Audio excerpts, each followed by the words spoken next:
Welcome, my child, to my rebuilt architecture of love. Narrated from the book, Jesus' Return, Rebuilding the Architecture of Love. Foundation 1, The Mission of Love Incarnate. Date, the 5th of January, 2026. Video 2. Title, The Restart of Everything the Architect Returns. Jesus Speaks. 2,000 years have passed since I first walked among you.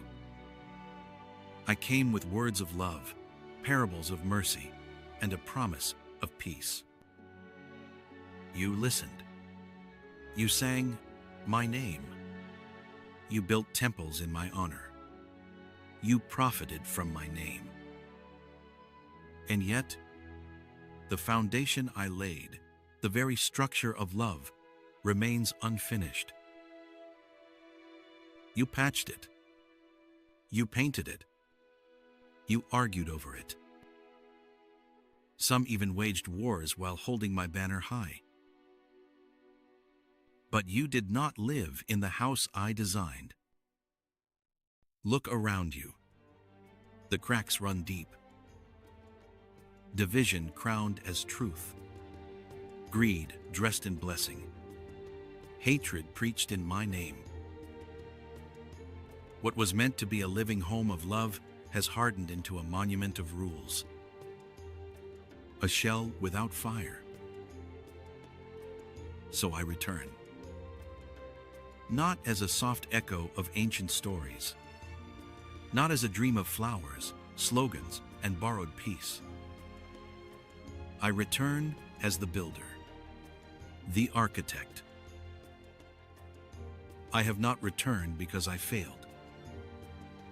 I have returned because the plan was never understood. This is not nostalgia. It is necessity. The world is tired. The walls of love sag and crumble. Compassion has been traded for convenience, forgiveness for pride, faith for distraction. You do not need another song about love. You need love rebuilt, stone by stone, heart by heart.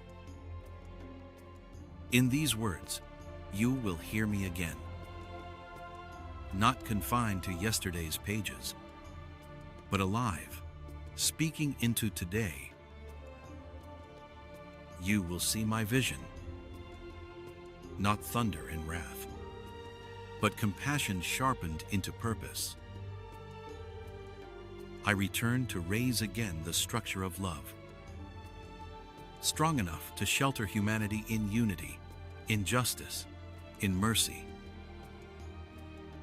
You do not need another verse. You need a vision, not another command, but a question. Will you help me rebuild? After more than 2,000 years, the house of love is still waiting. Its walls are cracked, its doors are broken, but the blueprint remains.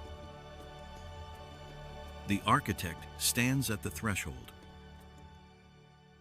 The question is not whether I am ready. The question is, are you? Jesus continues. When I returned to the earth and saw it with my own eyes, I could not hold back my tears. I walked among the ruins of my Father's creation, a world meant to be sustained by love and compassion. And I found it fractured, weary, and wounded. Where kindness once flowed, contention burned. Where unity once dwelt, division reigned. I knelt upon the ground, tears falling freely, and lifted my face toward heaven. Father, I cannot hold my tears. 2,000 years have passed, and still your children are lost. Support me now, as I rebuild the architecture of love you entrusted to me. Then I rose, wiped my face, and spoke to humanity for the first time since I walked among you in flesh.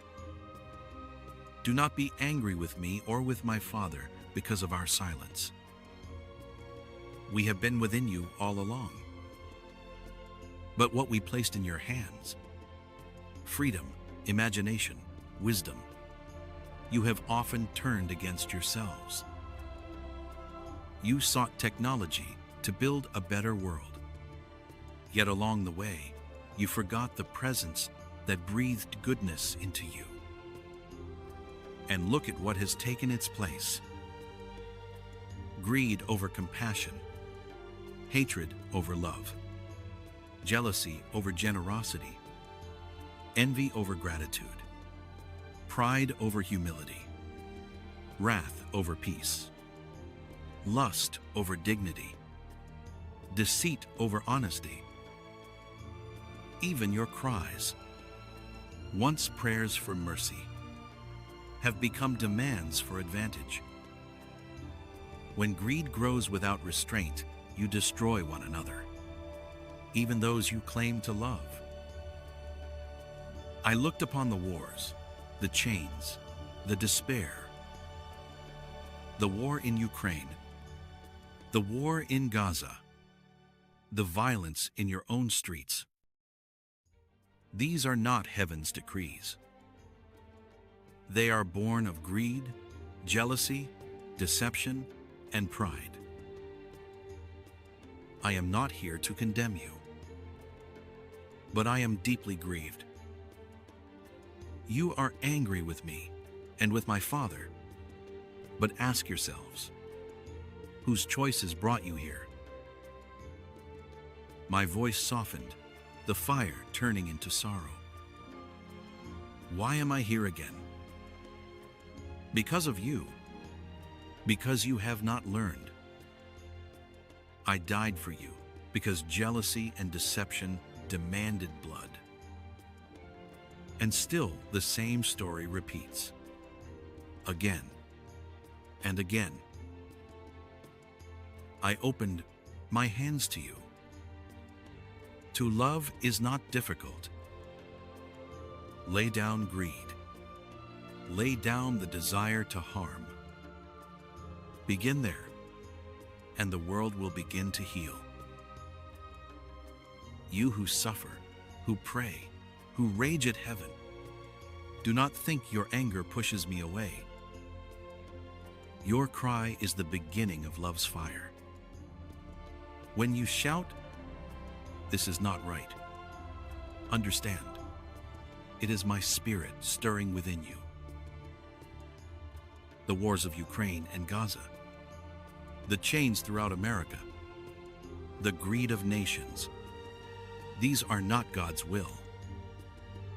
They are the choices of men. Yet even in the ruins, a spark survives. That spark is compassion. That spark is mercy. That spark is you. My Father and I have not left you. Through these words we speak again. Do not surrender to despair. Do not mistake silence for absence. The solution will not come quickly, nor will it rise from violence. It is born in every act of love that refuses to die. And I leave you with a promise. Even a single spark of love can break the night. So I ask you now, will you work with me to rebuild what has fallen? Love is at the doorway.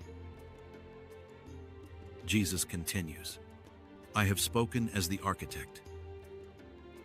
I have shown you the cracks, the broken beams, the unfinished walls. But a structure, no matter how strong, is not yet a home. A house of love is not rebuilt by vision alone, nor by sorrow, nor even by truth spoken clearly. It is rebuilt when someone opens the door. I do not stand above you.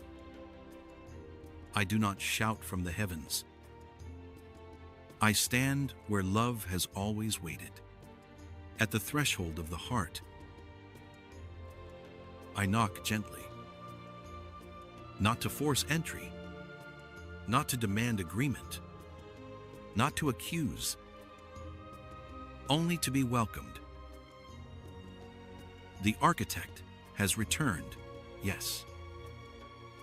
But now, love steps closer. Not to argue, not to conquer, but to enter. And this is where rebuilding truly begins.